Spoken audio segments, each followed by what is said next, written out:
बड़ी खबर इस बीच सामने आ रही है, जहां भारत यूरोप गलियारे से हमास बौखला गया है। इजराइल जंग पर बाइडेन का बड़ा बयान सामने आया है। दिल्ली G20 में अहम ऐलान हुआ था। भारत यूरोप गलियारा भी हमले की वजह है, ये बात कही गई है। ये गलियारा पूरे मिडिल ईस्ट को जोड़ने वाला है। मिडिल ईस्ट का जुड़ना भी हमास के हमले की वजह हो सकता है। ये बड़ा बयान जो बाइडेन का।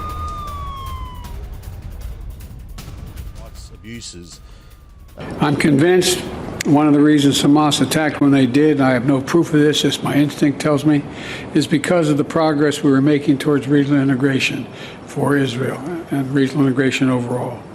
And we can't leave that work behind. And one more word on this.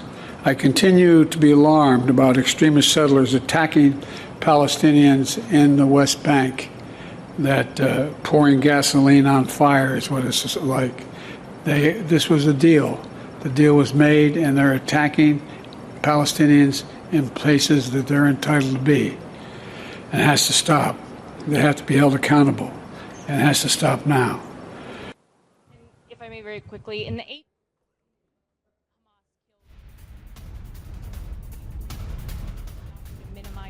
तो ये बड़ी खबर सामने आई है। जो बाइडेन को आप सुन रहे थे, जिनका कहना है मिडिल ईस्ट का जुड़ना भी हमास के हमले की वजह हो सकता है। मनीष, इसे किस तरीके से देखा जाना चाहिए? G20 में एक बड़ा ऐलान हुआ था और अब कहा जा रहा है इस आर्थिक गलियारे से बौखला गया हमास।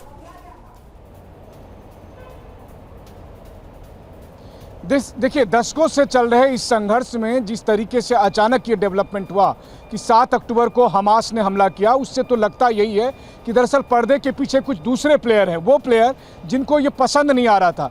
G20 में हमने देखा कि दिल्ली घोषणा पत्र के साथ साथ किस तरीके से इंडिया, मिडिल ईस्ट, इजराइल और यूरोप कॉरिडोर बनाने की बात आई थी। ये कहा गया कि ये जो चीन का BRI है उसका जवाब है। एक ऐसा दौर आएगा जब भारत, मिडिल ईस्ट, इजराइल और यूरोप के बीच में कनेक्टिविटी बढ़ेगी, इन क्षेत्र की प्रगति होगी। तो जाहिर है ये किसे पसंद नहीं होगा? ये चीन को पसंद नहीं होगा। और जिस तरीके से चीन ने अपने युद्धपोत मिडिल ईस्ट में भेजे, जिस तरीके से आप देखिए कि संयुक्त राष्ट्र सुरक्षा परिषद में रूस और चीन ने अमेरिका के उस प्रस्ताव पर वीटो लगा दिया जब हमास के हमले की कड़ी निंदा होनी थी।